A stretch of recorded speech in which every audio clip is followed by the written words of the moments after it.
good kickoff from having the Australia trip, get us prepared, got a jump start, which I think has been extremely helpful, both on the court and off the court. I think that this year the blend of having some very experienced players with Brandy Beasley coming back for her 4th year, Cece Rice in her 5th year, Petra Holoshinska, who's coming back off of her injury, has added, it's nice to see 3-point shots going in on a consistent basis in practice from her. Courtney Jones coming back for her 4th, Ellie Andrews. Again, all these kids have had a great deal of experience, and then you add Taylor Edwards, that everybody knows in this room is an incredible person who loves the Illini and has added a great deal to our culture. I think the interesting thing is the combination of the 3 freshmen that we've also brought in. They're impact freshmen. You're going to see them on the court. You're going to see Janae Terry, 5'11", plays point, plays off guard.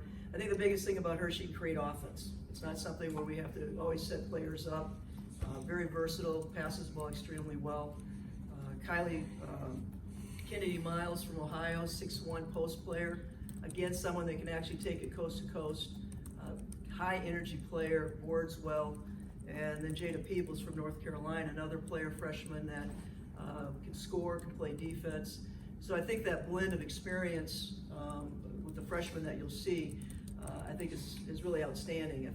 Our ability this year to have multiple scorers and people that create offense, I think will make us a lot more difficult to guard. In the past, I think we saw a lot of scheming going on.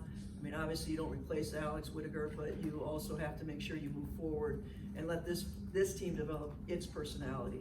And one of their personalities is accountability. We talk about it almost every day in practice. The players want it, coaching staffs want it. I think everybody, when I said at the beginning of the year how excited, well, you know, excitement only lasts so long. You better bring your work ethic every day, your accountability, and that's the kind of energy we have in practice. And that is turning this program, I think, in the direction everybody expects us, and what I expect. So yeah, we're excited, but more importantly, we're willing to do the work this year daily, and you'll feel it from the players, and the energy from the players, and the energy in practice. If you step in today, I guarantee you're going to see something different than you've seen in the past.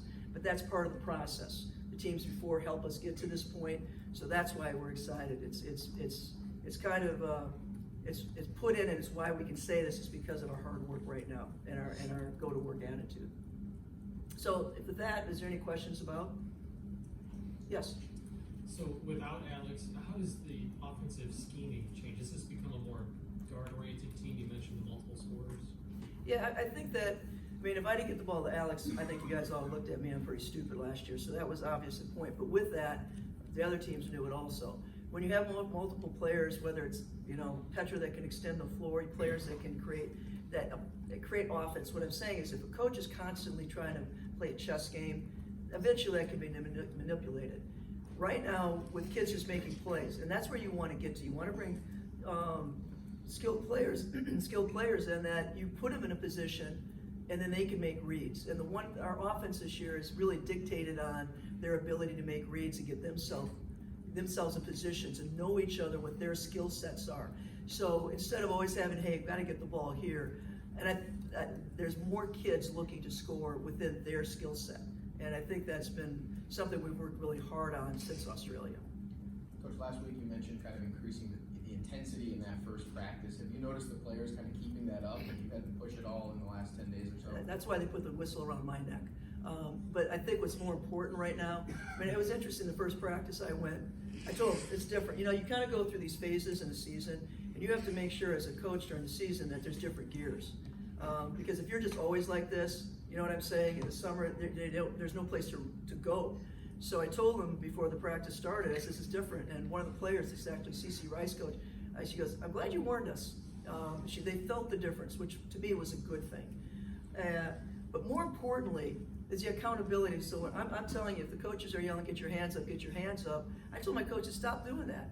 Stop doing it. I said, if they don't do it, we do this. So guess what's happening in practice now? Do you think we're saying it? No, the players are saying it. That's the accountability you have to have. And that's why the energy is higher, because it's got to come from them. I don't play. We got to have our players play, and that's what's changing. Coach, what was just the process like of bringing Taylor Edwards on and just what she brought to the team so far? You know, bringing Taylor came in and said, you know, Coach, you know, I played in high school. I want to wear an Illini uniform. and I'll be honest, I made it tough, because I'm like, you know, Taylor, you haven't played in 4 years, and what a great career she had in softball, what a great person, you know, and when you tell a player it's gonna be tough, and I barely got a sentence out, coach, that's not matter, I'm in. Well, and I go, but no, coach, I'm in. And that tells you a lot about a player when you're trying to, and a person. So what she's brought in, you know, softball is a successful program. You know, they're postseason. More importantly, it's Taylor Edwards, the person. And already what she's bringing to this program in the locker room, I can tell you she has not lost one sprint, not one. And you know what's happening now? You know what our sprints are like? It's like, guess who's chasing her? I mean, every sprint now is just different. Simple sprint, how much one player can make a difference. And that's just a small example of what Taylor Edwards is doing for our program. Coach, going into your third year, can you see the players buying into now? Is it a lot easier to teach, and you know, the whole winning and your philosophy with the program? I never thought these kids would never buy in, even when it was tough, the first year or the second year. I'll be honest, the buy-in, I think is why we're where we're at now. So those first 2 years where a lot of people want to go, what happened? I keep telling you, those kids did move the needle. You all may not have seen it. I saw it. So I never want to discredit all those players, the lineup that came before.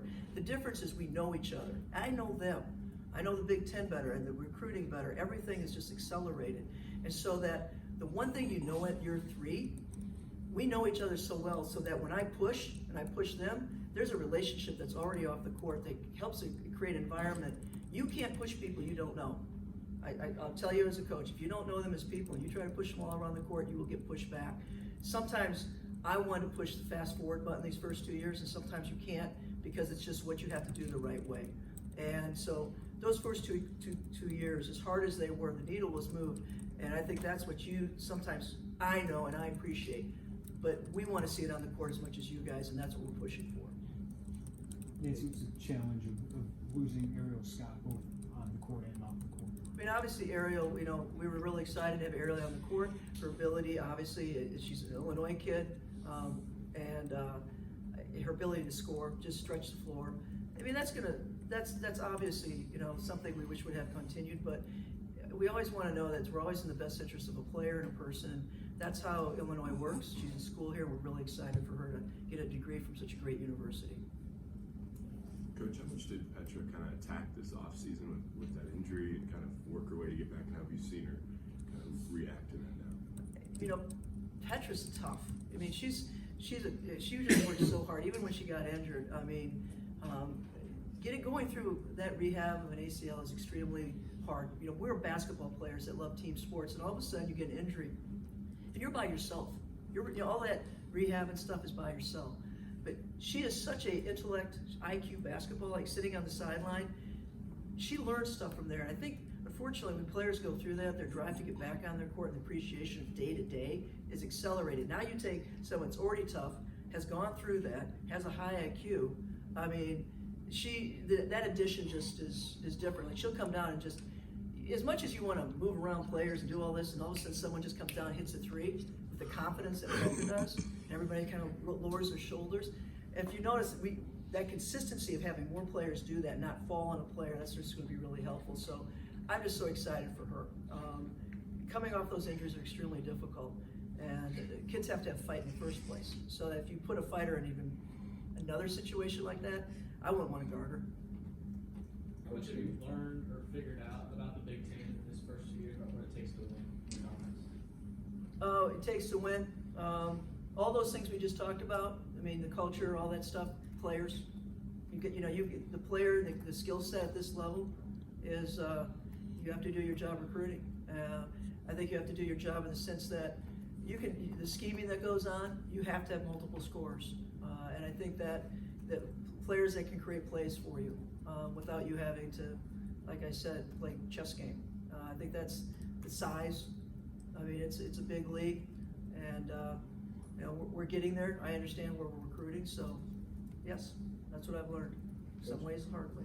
Given our experience with the Greek national team that she hasn't played yet in the first couple of years here, what are you expecting? Nancy? Yeah. You didn't say her last name. I can try if you want. No. I said Nancy too, you notice? I think Nancy, she came off the ACL. She had not played for 2 years because she redshirted and then she had an ACL. So she's coming back. I think the patience, it's not that she's physically ready to go, but going through that in 2 years, there's also other components that you have to let them develop. And it was interesting. About 2 practices ago, I went, Nancy, I said, there's something different. She goes, I'm starting to feel it, coach. I'm starting to feel it. And that part of the getting back and just having that, okay, I'm okay, you know, I can get hit, all those things, you kind of have to let players do it in their own time. I think if you rush that, but that's what's, you know, she's another big player we have been without. So I'm excited again for her to just be back on the court. Is that it? Anything else for Coach? Can I say something? I want to tell you how important it is that, you know, I want to say thank you for when you come in our gym, you watch us, you cover us, you're there. I want to tell you, it means something to me and it means something to our players. These kids are fighting hard for the Illini. So anytime you guys, I just want to say thank you, okay? Because this needle is moving. Thank you.